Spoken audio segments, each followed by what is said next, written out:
حکومەتی عێراق سکاڵایەکی سەرنەوت هێرێمی کوردستان لە پاریس زیندوو دەکاتەوە.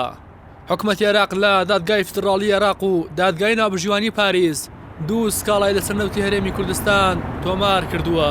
ئیحسان عەبدولجەبار وەزیری نەوتی عێراق لە میانی کۆبوونەوەی لەگەڵ لیژنەی دارایی پەرلەمانی عێراق لەبارەی دۆسی نەوتی هەرێمەوە ڕایگەیاند.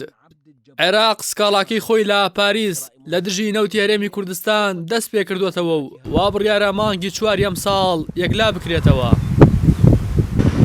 بەپێی زانیاریەکان لە سەر هەناردەکردنی نەوتی هەرێم حکومەتی عێراق لە ساڵی 2014 لە دادگای پاریس سکاڵای دژی تورکیا تۆمار کردووە و داوای قەرەبووکردنەوە بە بڕی 26 ملیارد دۆلار دەکات. سکاڵاکە لە سەردەمی کابینەکەی عادل عەبدولمەهدی وەستێنرا بوو. لە ئێستادا دووبارە عێراق سکاڵاکەی جوڵاندوێتەوە و بڕیار وایە دادگای پاریس لە مانگی نیسانی ئەم ساڵدا یەکلای بکاتەوە.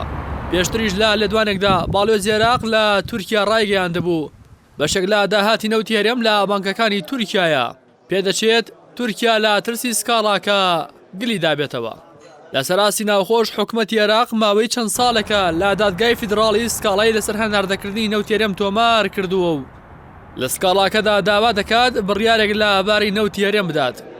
دادگای فیدراڵی چەند جارێک دانیشتنی لەسەر دۆسیەکە دواخستووە و تا ئێستاش پرسەکە بە هەڵواسراوی ماوەتەوە. جگە لە حکومەتی عێراق پێشتری چەند کۆمپانیایەک لە ئاباری دۆسی نەوت و غازی هەرێمی کوردستان سکاڵایان لەسەر حکومەتی هەرێم تۆمار کردبوو.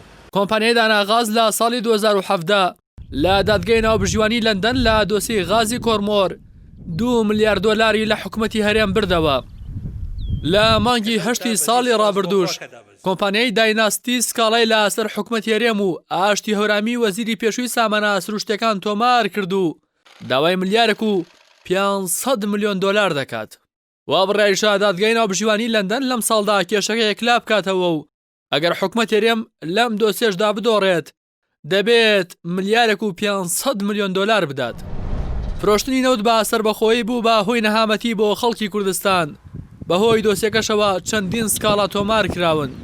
هەر بەهۆی نەوتەوە حکومەتی هەرێم 33 تریلیۆن دینار قەرزارە و 62 تریلیۆن دیناریش بەو هۆیەوە لە بەغداوە نەهاتووە.